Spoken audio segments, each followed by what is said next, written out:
Boa noite, você tricolor, aqui quem fala é o Igor. Esse aqui é mais um vídeo para o canal Flupedia, sejam todos bem-vindos.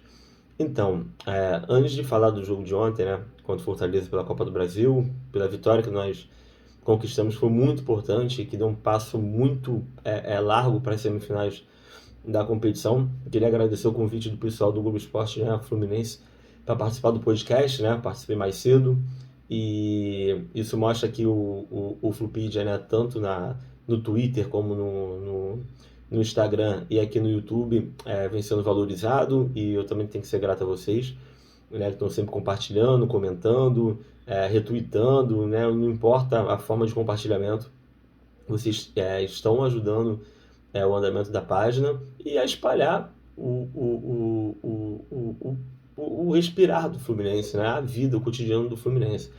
E eu sou muito fã do podcast, né? Eu comecei a acompanhar durante a pandemia e o Flupedia também começou um pouquinho antes da pandemia, né? O podcast um pouco antes do Flupedia, 2019, né? Meados de 2019.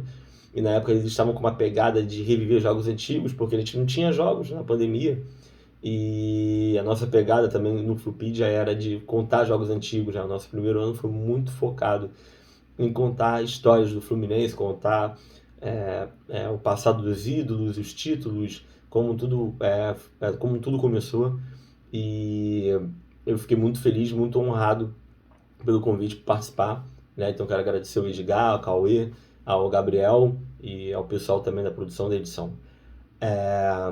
Quanto ao jogo, o resultado foi muito importante. Olhando a partida, o resultado e como o jogo se desenrolou, eu esperava tudo isso. A única coisa que eu não esperava era o enredo, né? E quando eu falo enredo, é no sentido de não esperar que o Fortaleza fosse tão passivo no primeiro tempo. Eu esperava que o Fluminense pudesse fazer gol no primeiro tempo, porque o Diniz tem esse costume, né? Desde que ele voltou, o Fluminense marcou no primeiro tempo em 14 oportunidades. Em 4 ele não marcou, né? Ele marcou só no segundo tempo. E em outras 4 partidas o Fluminense não marcou gol em nenhum tempo de jogo. Então, o Diniz deve olhar essa parte psicológica, né, que ele já é formado, e colocar nos jogadores, olha, pressionar, atitude, probabilidade de você ganhar uma partida ou não ser derrotado marcando o primeiro gol é muito pequena. Se não me engano, só o Fla-Flu, né, que nós perdemos tomando uma virada. Então isso mostra a forma como o time vem atuando, né? E eu também vou falar um pouco sobre essa questão da força mental do time. Mas como eu estava falando, eu não imaginava, né, o time do Fortaleza jogando de uma forma tão retraída, né? O Fluminense sobrou no primeiro tempo, né? Ele vai marcar o gol lá para os meados, né, do primeiro tempo. Mas antes, né, o Matheus Martins ele vai sofrer uma falta que, se o Benevenuto não está próximo dele e o Capixaba só acerta, né, estando ele sozinho ali, seria um lance de vermelho, aí o Fortaleza teria um jogador a menos por 80 minutos de jogo. Eu não sei se seria tão bom ou ruim, porque contra o América Mineiro aconteceu isso, o Fluminense não conseguiu aproveitar a situação. Ao mesmo tempo, o time do Fluminense ele acabou sobrando, né? Ele não teve pressa para concluir as jogadas, e o sistema de jogo do time estava muito bem feito. As únicas chances do Fortaleza no primeiro tempo foi quando o André ele errou ali no começo das jogadas. E é aquilo, né? Alguns jogos no ano, o Fluminense acabou pecando muito por erros próprios. E eu não gosto de chegar e ficar só exaltando o Fluminense e falar que, né, o adversário não errou, vou ficar só exaltando a forma como o Fluminense faz seus gols ou como o Fluminense atua. Mas se a gente for pegar o jogo contra o Olímpia aqui, o jogo contra o Atlético Mineiro aqui, o erro do Fábio contra o Cruzeiro, são jogos que o Fluminense ele poderia não ter nem ter sofrido o gol que ele sofreu nessas partidas, muito por uma questão de erros individuais do próprio sistema defensivo do time, né? Mas o time não sofreu gol no primeiro tempo e acabou marcando com o Nonato, que já tinha feito um gol e foi anulado. E é muito aquilo, né? É uma questão de a gente não ter. Eu também conversei muito no podcast, né? O time do Fluminense não tem um craque específico. Tudo uma questão como se fosse de obra, né? Todos os jogadores eles são importantes, eles são uma pedrinha daquele time, daquele castelo, né, que está se formando. E ontem o Cano não fez uma boa partida, o Arias não fez uma boa partida, o André não esteve tão inspirado como nos outros jogos, mas sobressaiu o Nonato, sobressaiu principalmente o Nino, sobressaiu o Matheus Martins em algumas situações do primeiro tempo também. O Samuel Xavier fez uma excelente partida, o Fábio também foi muito importante em alguns momentos da segunda etapa. Então mostra que o Fluminense não é dependente do Arias e do Cano, principalmente, né? Tudo bem, os gols, em sua maioria, saem da dupla, né? Que apelidaram de Canários, né? Eu achei até um apelido bem legal, bem sugestivo, mas que mostra que é muito importante, mostra que o time é bem coeso, que o time é bem sólido e que não ser dependente de um jogador como o Cano, como foi o Fred há tempos atrás, né? O do Pedro, do Henrique Dourado, o Fluminense foi muito dependente de um único jogador em temporadas, né? Mostra que o caminho do Fluminense é o correto, né? E o gol foi muito bonito, né? O gol foi espetacular. Já no segundo tempo tem a questão do Fortaleza vir para cima e era natural. O Fortaleza tá jogando em casa, eu não consigo imaginar o Fortaleza jogando no segundo tempo de ontem da mesma forma que no Maracanã. É muito difícil imaginar que o Fortaleza vá pressionar o Fluminense, né? Eu não acho que é o estilo de jogo do Diniz e eu acho que ele não vai permitir isso, né? E outra situação também, né? O Diniz, ele é aquilo, né? Ele não vem sendo aquele cara teimoso como outrora, né? Eu citei anteriormente também aqui um jogo contra o Santa Cruz na Copa do Brasil em 2019, no qual nós ganhamos 2-0 aqui, e era para ter sido uns 8 gols, 9, 7, 6. Quantos gols você achar que o Fluminense deveria ter feito naquela noite, né? 2 foi bem barato. E na volta o Diniz quis jogar da mesma maneira no Arruda, cara. O Arruda estava lotado, né? O gramado era diferente, e a pressão da torcida dos caras era absurda. E ele quis jogar da mesma maneira. Ele quis jogar da mesma maneira, acabou tomando 2 gols e só passando os pênaltis.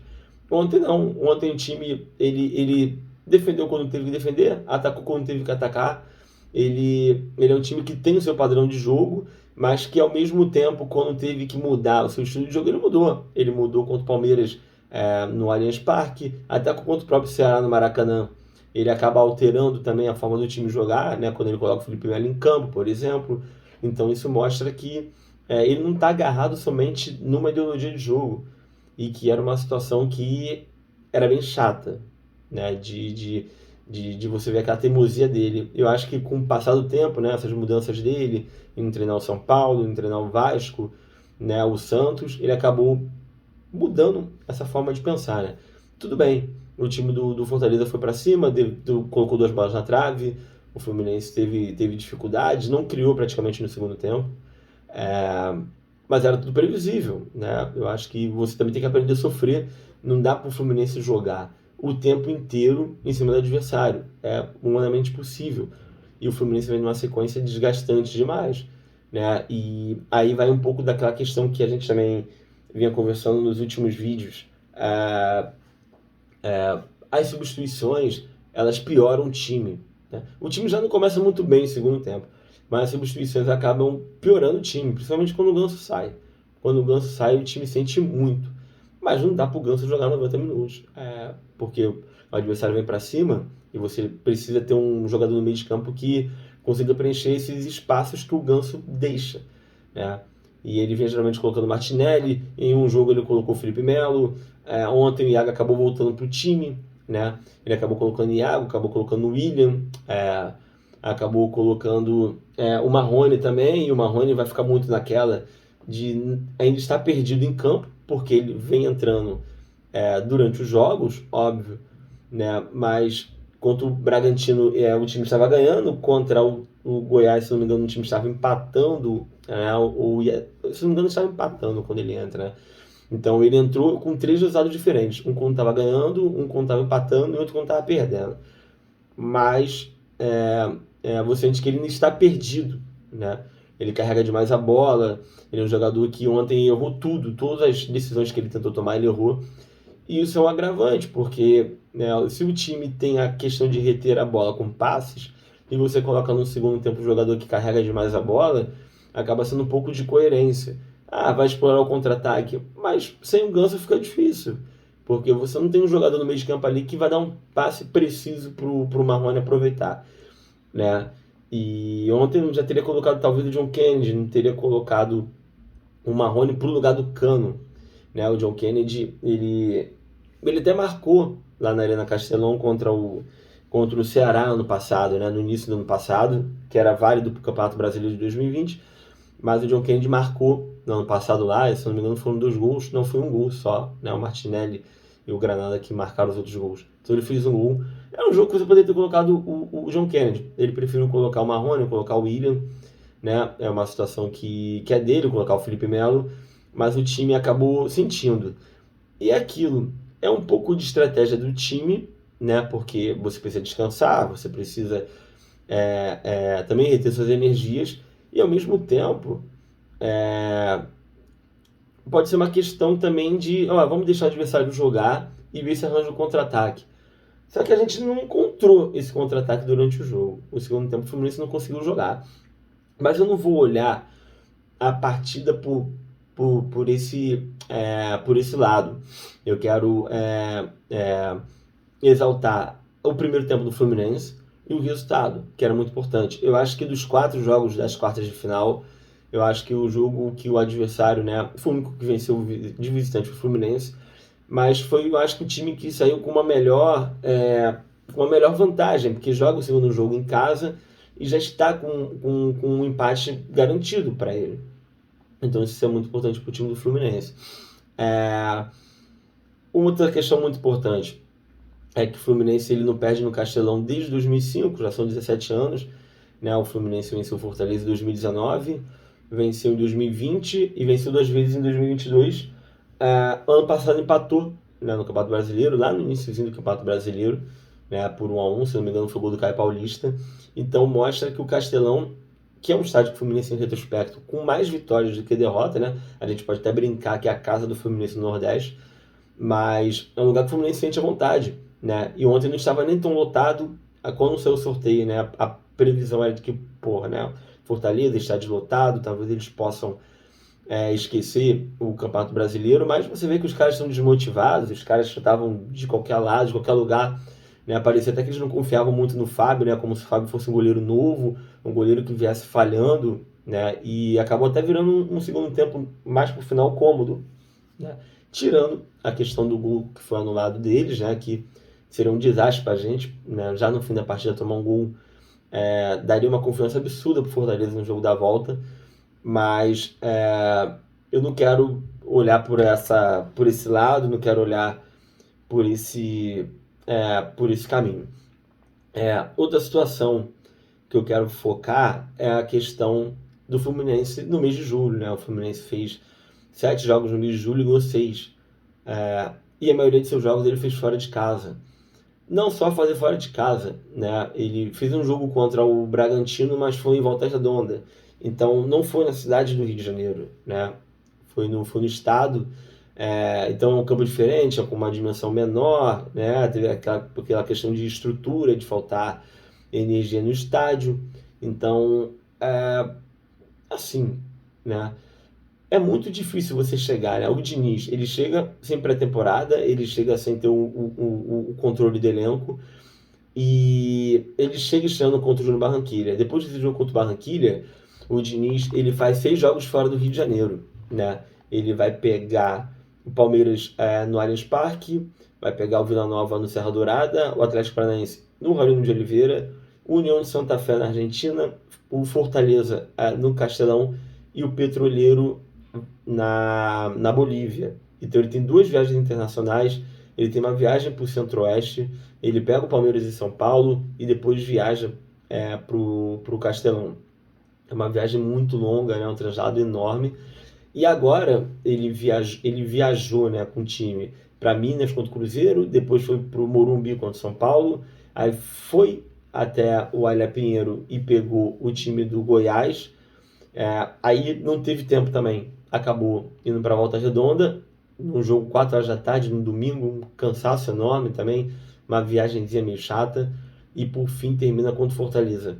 Aliás, termina contra o Fortaleza agora, né? Porque o Fluminense pega o Santos na Vila na segunda. Então o Fluminense vai continuar nessa levada de jogos fora de casa.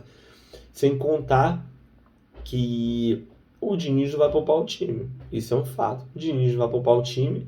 Ainda tem a questão também de que ele vai jogar na segunda e só joga no outro domingo contra o Cuiabá no Maracanã. Então fica muito claro que o Diniz vai poupar o time. E aquilo, né? Eu acho que nem deve poupar. Por mais que os jogadores estejam cansados, a gente também comentou no podcast. Os jogadores, sabem que os jogadores, que os suplentes, né, os jogadores do banco de reserva, têm qualidade. Né? Então, quando o David Braz saiu e o Manão entrou, o Manão não saiu mais. Né? Quando o Caio Paulista pegou a vaga do Marlon ali, do Cris Silva, o Caio Paulista não saiu mais. Quando o Cano pegou a vaga do Fred, o Cano não saiu mais. Então é aquilo, né? É você aproveitar a oportunidade. Você ter um elenco recheado de boas opções como o Fluminense tem, faz com que o jogador titular ele tenha que se superar dentro de campo e tem que mostrar sempre o melhor. Né? O William, por exemplo, foi titular em bons momentos da temporada e virou banco. Né? O Iago já foi titular por muito tempo e agora é banco. Então isso mostra que quando você tem um elenco qualificado, quem tem a ganhar com isso é o técnico e é a torcida. Né? Você não vai ter uma carência de posição, apesar que ainda exista no elenco hoje, nas duas laterais, mas não existe uma carência no ataque, no meio de campo, principalmente entre os volantes. Né? As opções são variadas e na zaga também. Né? Então isso é muito importante, até no gol com o Marcos Felipe. Né? O Marcos Felipe é um bom goleiro, ele não é um goleiro do nível Fábio, mas ao mesmo tempo o Marcos Felipe não é um goleiro ruim. É só um goleiro que não tem a experiência do Fábio, não tem o cacuete do Fábio, as experiências do Fábio, né? E a qualidade técnica, né? Que é o principal, né? Que é o que conta para o time do Fluminense. Então é uma vitória muito importante, né? O Diniz vem mudando o estilo dele, o time vem numa pegada muito forte, né? É a segunda vez no ano que o Fluminense chega a 11 jogos de vencibilidade. E é uma outra situação também, porque a última vez que isso ocorreu foi em 2012. Né? Foi durante também o Campeonato Brasileiro. A desse ano, a primeira, foi com a Abel no Campeonato Carioca, mesclando alguns jogos de Libertadores. Com o Diniz, foi Copa do Brasil, Campeonato Brasileiro, né? Um jogo atrás do outro, uma viagem atrás da outra. Então, é de parabenizar a forma como o time vem sendo treinado, a forma como o time vem encarando os adversários. E pro Campeonato Brasileiro, né, contra o Santos é isso, né? Os jogadores vão querer ser poupados, o Fluminense tem que entrar para ganhar na Vila Belmiro, né? Mas ao mesmo tempo o empate não seria ruim. E é aquilo, né? Eu falo, dá para ser campeão? Pela pontuação, dá. Mas se você focar no título e tiver alguns tropeços que vão acontecer, porque é inevitável não ter tropeço, você não vai ganhar os 19 jogos do segundo turno, né? Você vai ganhar uma vaga direta na Libertadores. Então você pode pegar uma vaga direta na Libertadores pelo Brasileiro e ao mesmo tempo assegurar essa vaga na Libertadores pela Copa do Brasil. E cara, faltam 5 jogos na Copa do Brasil. É uma premiação maior, né? E é um caminho mais curto para se chegar à Libertadores. Então nós temos totais condições de ganhar a Copa do Brasil, né? Essa primeira perna foi interessante porque o Corinthians está com uma situação difícil. O Flamengo também na Arena da Baixada está com uma situação que não é muito favorável. O São Paulo tem uma diferença de um gol, mas ele joga fora contra o América. O América é o time que jogou Libertadores nesse ano. Por mais que não tenha tido um bom resultado em casa, é um time que se acostumou a jogar jogos de mata-mata. Recentemente jogou a semifinal da Copa do Brasil contra o Palmeiras. Então não é um adversário de se jogar fora. Ele eliminou o Botafogo no agregado de 5-0. Então não é um time bosta. Pelo contrário, é um time que é bem treinado e tem as suas qualidades. Outro dado interessante também é que foi a segunda vez na história da Copa do Brasil que o Fluminense ganhou 5 vezes seguidas. Em 2005, quando ele foi finalista, ele teve uma sequência eliminando o Sportivo, ele eliminou o Campinense, teve 2 jogos contra o Grêmio, no qual ele ganhou, e ele ganhou 3 em São Januário, então são 6 jogos, né? Contra o Sportivo foi uma partida só, porque o time, antigamente na Copa do Brasil, o time que jogava fora de casa, ele batendo os 2 gols de diferença, ele ganhava uma folga na tabela, o time mandante na primeira partida não chegava nem a viajar para conhecer o Maracanã na volta. Então o Fluminense meio que ganhou a vaga lá no Rio Grande do Sul contra o Sportivo, e também teve a primeira perna contra o Campinense, que foi aquele jogo que o Felipe agrediu o jogador do Campinense. Né? Os dois jogos contra o Grêmio, que o Fluminense eliminou o Grêmio, e o primeiro jogo contra o 13. No segundo jogo, o Fluminense acaba perdendo pro 13 e passando nos pênaltis. E a carga emocional do mês de julho, para terminar, também foi importante. Mês de julho e junho, né? Porque, como eu falei, nós tivemos a despedida do Luiz Henrique, tivemos a despedida do Fred, nós tivemos essa sequência de viagens e nós tivemos uma invencibilidade intacta, né? Que é muito importante, né? E que mostra que não só além de você não perder, né? O time acaba sobressaindo psicologicamente contra os adversários. E mostra também a forma como o Fluminense ele está encarando essa temporada. O Fluminense só tem 9 derrotas no ano. O Fluminense está chegando na nossa partida 50. Né? É muita coisa, entendeu? É muita vitória, são duas invencibilidades enormes, né? Mas que mostra que a torcida hoje não fica mais secando adversários de pequeno porte, de médio porte. O Fluminense seca adversários agora que estão ali brigando com ele, né? O torcedor do Fluminense tem uma alegria de assistir ao time, não tem um nervosismo como tinha outras vezes, né? De chegar e, porra, cara, eu tô muito preocupado com o jogo de hoje, eu não consigo fazer nada, eu só estou pensando no Fortaleza e mais ninguém. Cara, eu assistindo o jogo ontem lá no telão do clube, eu tava super tranquilo. Tava tão tranquilo como estive contra o Cruzeiro. Óbvio, né? O segundo tempo teve um desenrolar um pouco diferente, você acaba ficando um pouco mais nervoso. Quando o Fortaleza faz o gol, né? Daquela brochada federal em todo mundo, mas acabou sendo anulado. Então é muito engraçado isso, né? Do torcedor estar muito, como posso dizer, confiante. A confiança ela vai diminuindo aos poucos, mas por fim o time acaba ganhando e é o que importa. Pretendo gravar o próximo vídeo agora, na terça-feira, após o jogo contra o Santos. É um jogo muito difícil, com um adversário que está tentando encaminhar, né? Tentando melhorar na tabela do Campeonato Brasileiro. O Fluminense vem tendo dificuldades na Vila, não vem ganhando nos últimos jogos. A última vez, se eu não me engano, foi em 2014, com o gol do Edson, se eu não estou enganado.